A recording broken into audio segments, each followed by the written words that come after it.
Ambil dunia secukupnya, dan wallah Allah pasti cukupi semua kebutuhan kita.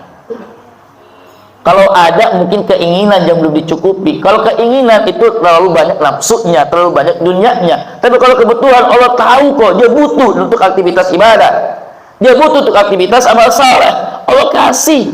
Tapi kalau keinginan, Allah ngajak kasih dulu sekarang. Kalau keinginan sudah Allah kasih, Allah akan pertimbangkan, Allah perhitungkan dengan rahmatnya. Ini bisa membantu nggak untuk ibadah, bisa membantu nggak untuk dakwah. Akhirnya dikasih. Itulah anugerah, itulah hadiah.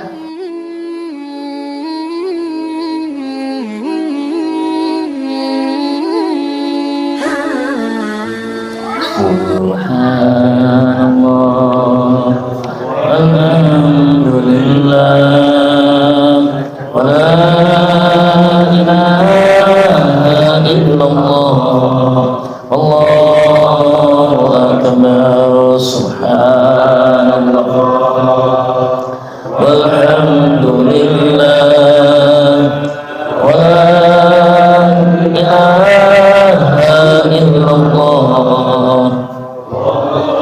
wallahu akbar. Assalamualaikum warahmatullahi wabarakatuh. Subhanallah bihamdihi, subhanallahil azim, adada khalqihi wa ridha nafsihi wa zinata arshi wa midada kalimati. Asyhadu an la ilaha illallah wahdahu la syarika lah, wa asyhadu anna Muhammadan abduhu wa rasuluhu la nabiyya ba'dah. Allahumma salli wa sallim wa karrim wa azim wa barik ala sayyidina Muhammadin ibn Abdillah wa ala alihi wa ashabihi wa man tabi'ahum bi ihsanin ila yaumil qiyamah. Amma ba'd, wa ba'da tahiyyah. Rabbi a'udzu bika min hamazatis syayatin wa a'udzu bika rabbi an yahdurun.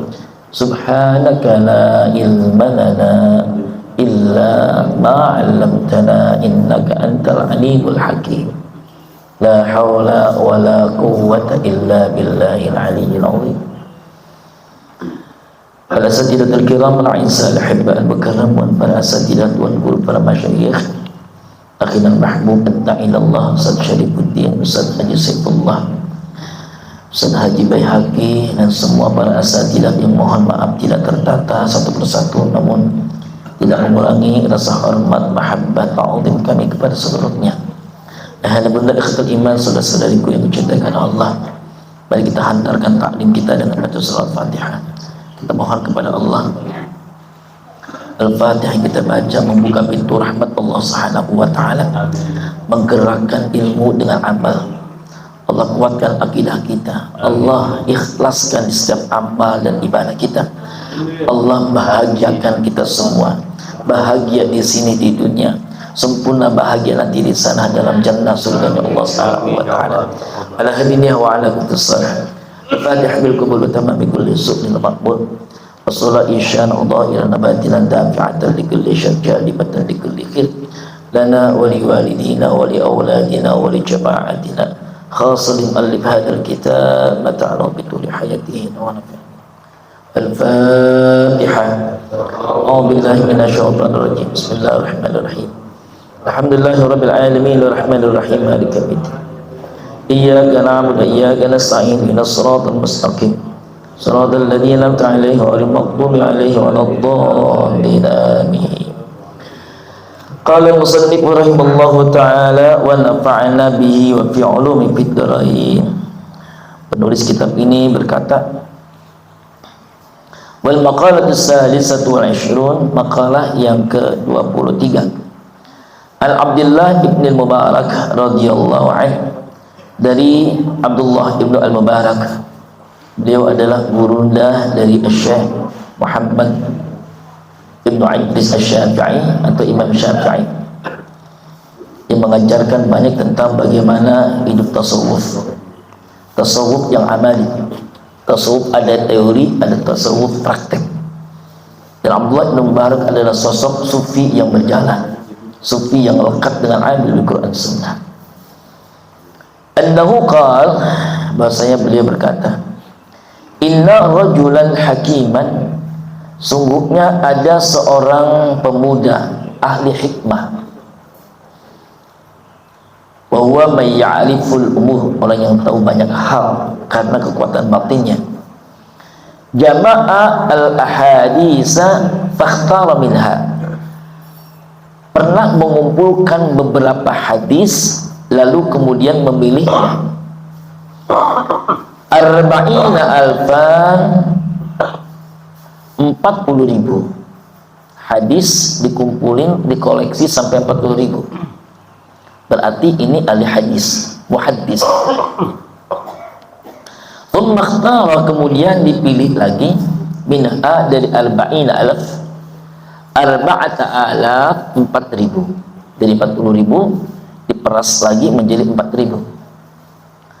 Thumma ikhtara minha, dari 4.000 itu kemudian dipilih lagi arba'ina menjadi 40. Thumma ikhtara minha, kemudian dari 40 dipilih lagi arba'a kalimatin, 4 kalimat. Berarti ini 4 kalimat pilihan dan selektif.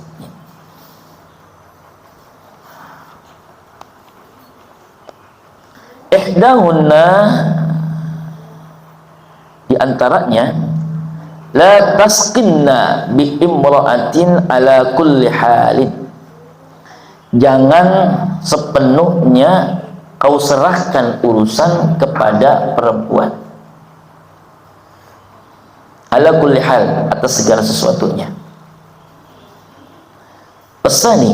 Pesaniyah, yang kedua, la taghtarunna, ini sigatnya mubalaghah semua, jangan benar-benar engkau tertipu, bil mali, dengan harta, ala kulli hal, atas segala sesuatunya,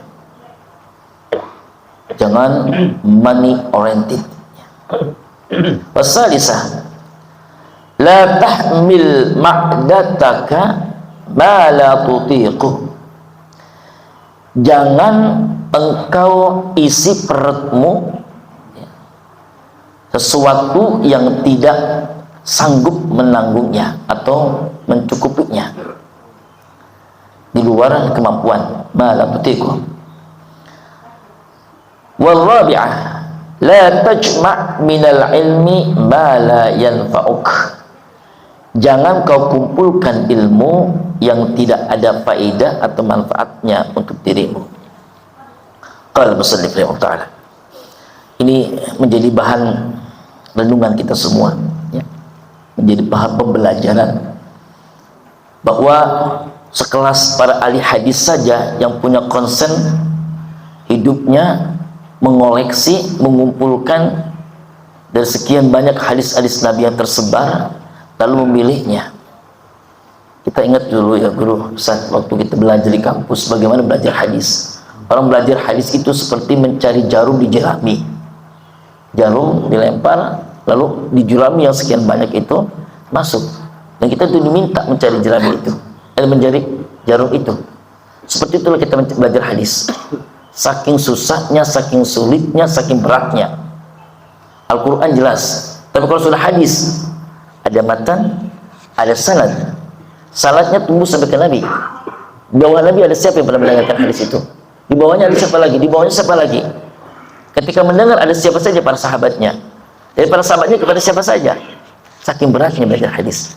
Kita saja langsung mendapatkan dari sekian banyak hadis itu ada 4 kalimat pilihan dari hadis-hadis Nabi Muhammad SAW, langsung dari Abdullah ibn Mubarak. Imam Syafi'i dia belajar sama Abdullah ibn Mubarak. Kita belajar, kita harus dapat, ya, kalimat-kalimat itu. Yang pertama, jangan kau serahkan segala urusan kepada perempuan. Berarti maaf, ya, urusan rumah tangga sekalipun jangan sepenuhnya kepada ibu-ibu, kepada istri kita, ya.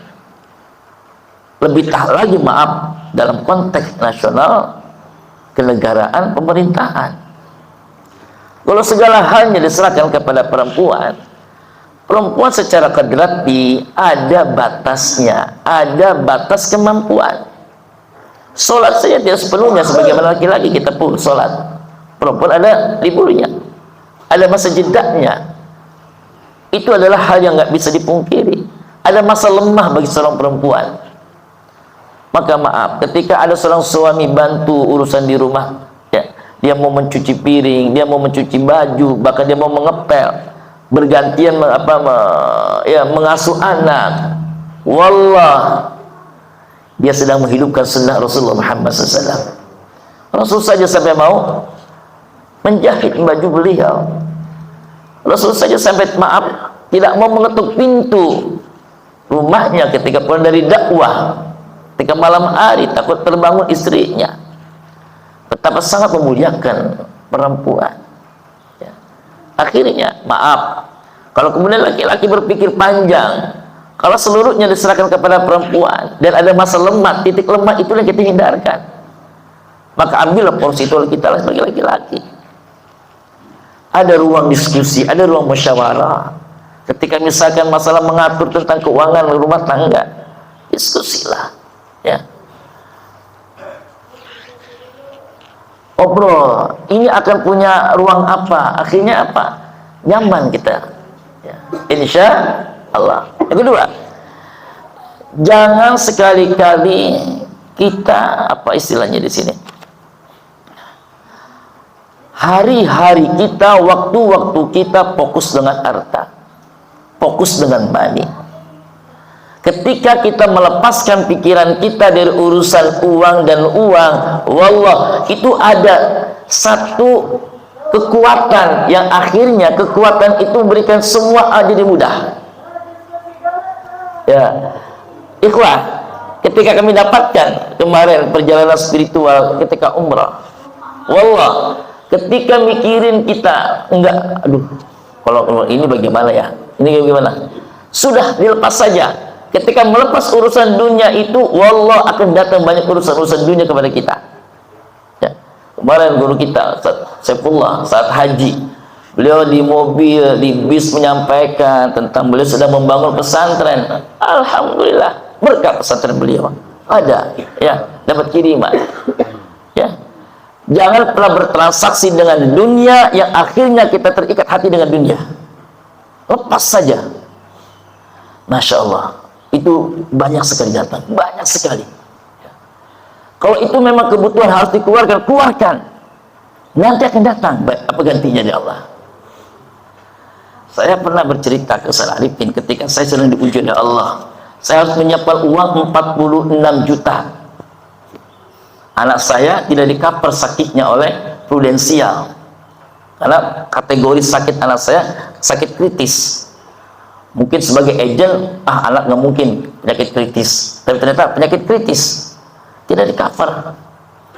Pas datang di rumah sakit, beliau langsung ngomong begini, pasti antum ada dapat banyak keberkahan dari sakit anak antum. Ya, saya ceritakan, ya, saya sebagai orang tua, sebagai ayah, saya harus bertanggung jawab dengan anak saya. Ya. Harus keluarkan, dikeluarkan. Ya, benar Ustaz.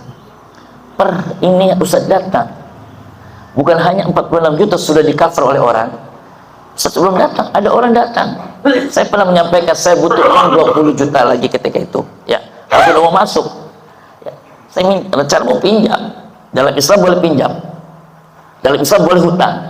Tapi niatkan ketika kita mengucapkan kata hutang, kita niat untuk membayarnya. Kalau hutang, minjam, tidak sekalipun berpikir untuk membayarnya, celaka buat dia. Akan jadi profesi. Di pintu ini nggak dapat, nyari lagi pintu yang lain.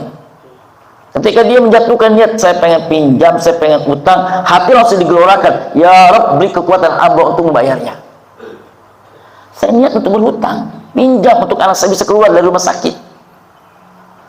Bukan hanya terpenuhi itu, ya, ketika saya sudah selesai, sudah tercukupi, saya sudah pindah anak saya sudah pindah dari rumah sakit, pindah ke rumah sakit yang negeri, ya, pemerintah.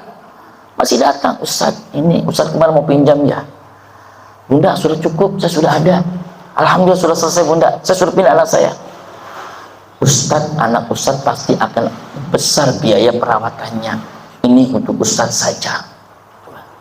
Saya cerita itu ke Saudara Arifin. Beliau langsung ceritakan, abang sakit waktu di rumah sakit RSCM sekitar 128 juta abang butuh.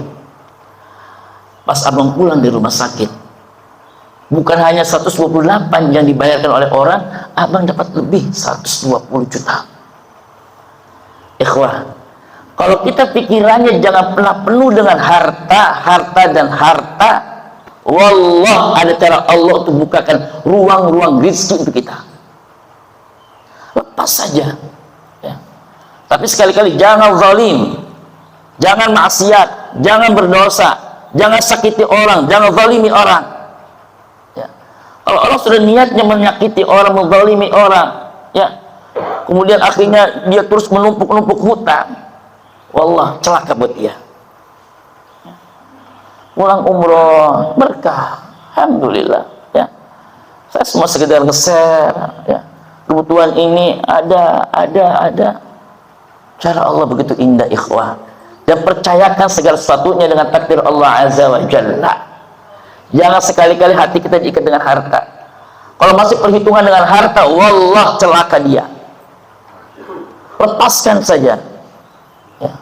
Mungkin hari ini belum, mungkin minggu ini belum, tapi kuatkan istiqamah kita, kuatkan ibadah kita, kuatkan amalan saleh kita. Terutama guru kita. Maaf, ketika misalkan para guru-guru punya amalan khas, ya, guru ini punya amalan khas, ambil ilmunya, lakukan amalnya.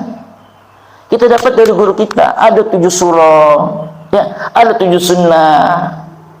Lakukan itu amal dari guru kita. Ketika kita melakukannya, dapat ilmu, lalu kita mengamalkan, wallah ini yang menyelamatkan kita, ini yang menyelesaikan urusan dunia kita. Seakan-akan Allah dengan cara menghadirkan guru kepada kita, inilah caranya, inilah metodenya, inilah konsepnya. Kalau Anda ingin semua urusan dunia Anda selesai, ini caranya. Lakukan lalu istiqamah. Kalau baru seminggu, kalau baru 40 hari, belum. Wa'bud rabbaka hatta ya'tiyakal, sampai akhirnya benar-benar hari keyakinan itu datang kepada kita. Kalau saya dulu belajar, ketika belajar tulis menulis di dunia wartawan, sampai antum berdarah-darah, sampai antum kantuk-kantukan, antum harus keluarkan semua ide-ide antum dalam sebuah tulisan, harus berkeringat, ibadah pun harus berkeringat, harus sampai di ujung paling kuatnya kekuatan kita. Ya. Tahajudnya masih 2 rakaat, tahajudnya masih 4 rakaat, mana hajatnya, mana tasbihnya, mana taubatnya, mana zikirnya. Kalau istighfarnya masih 100, levelnya kita naikkan lagi 500. Salawatnya masih 100, naikkan lagi levelnya 500, naikkan lagi levelnya 1000. Allah ikuti dengan ikhtiar-ikhtiar kita. Kalau kita hanya sekedar yang penting mau gugur kewajiban, ya sekedar itulah kita dapatin. Sebatas itu kita dapat. Kita tidak ingin posisi kita tetap stagnan, harus naik. Ya. Dan ikhwah, dengan istiqomah naiklah level kita. Iqra fartaqi, iqra fartaqi. Lakukan, baca, naiklah engkau, naiklah engkau, naiklah engkau. Di mana surgamu? Di situlah ketika kita mengaji lebih kita nikatkan, di situlah amal kita ketika kita nikatkan. Insya Allah. Yang ketiga, ya. Maaf, akhirnya kita punya batas. Ruang perut kita ini sudah ditakar oleh Allah. Kalau disebut ada sepertiga untuk nasi makan yang berat, ada sepertiga untuk minum, ya, untuk mengalirkan semua lebih lancar, lebih baik lagi. Ada sepertiganya untuk napas, ya, untuk rehat, untuk semua metabolisme bisa bekerja dengan baik. Jangan dipenuhi oleh, maaf, akhirnya karbo lagi, makan lagi, ya, memberatkan untuk ibadah kepada Allah Subhanahu wa taala, ya. Ini ada ruang buat kita. Artinya apa? Secukupnya saja. Ambil dunia secukupnya. Kita sudah barang-barang pernah ke Buya Munfasir, ya. Kalau orang masih nyimpan makan buat besok, jangan mikirin makan buat besok. Kalau orang masih punya simpanan makan buat besok, berarti maaf, seperti apa dia? Binatang. Seperti setan. Sebegitunya belum mengingatkan kepada kita. Ya, ambil dunia secukupnya. Dan wallah, Allah pasti cukupi semua kebutuhan kita. Kalau ada mungkin keinginan yang belum dicukupi. Kalau keinginan itu terlalu banyak nafsunya, terlalu banyak dunianya. Tapi kalau kebutuhan, Allah tahu kok dia butuh untuk aktivitas ibadah, dia butuh untuk aktivitas amal saleh, Allah kasih.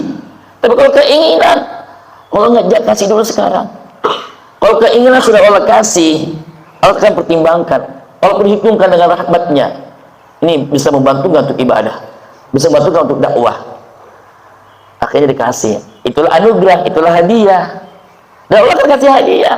Qulillahumma malikal mulki tu'til mulka man tasha wa ta'izzu man tasha wa tudhillu man tasha biyadikal khair innaka ala kulli syai'in qadir.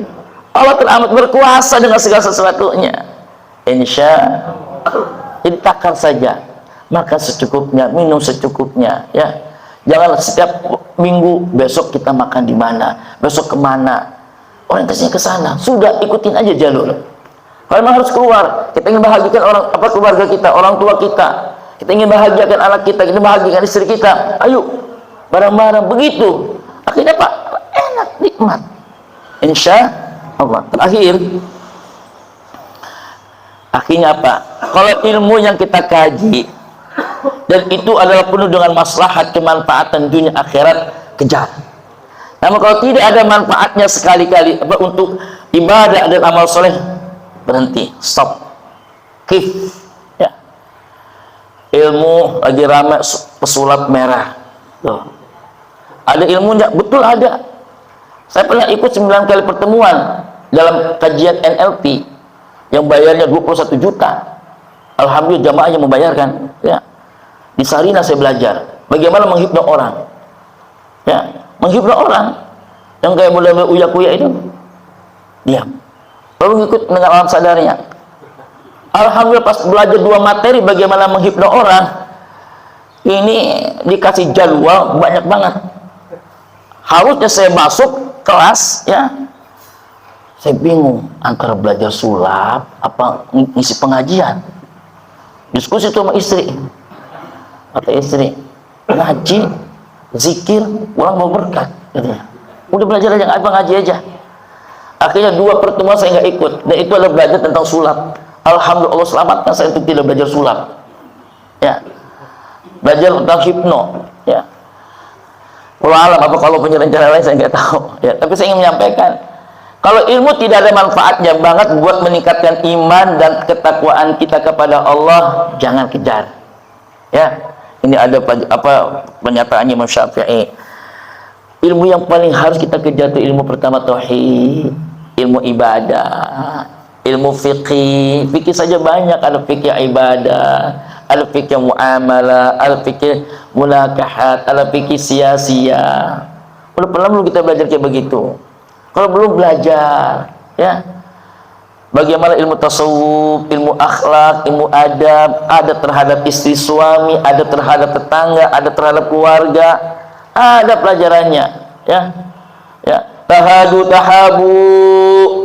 saling berbagi hadiah, pasti akan saling cinta antar kita, ya.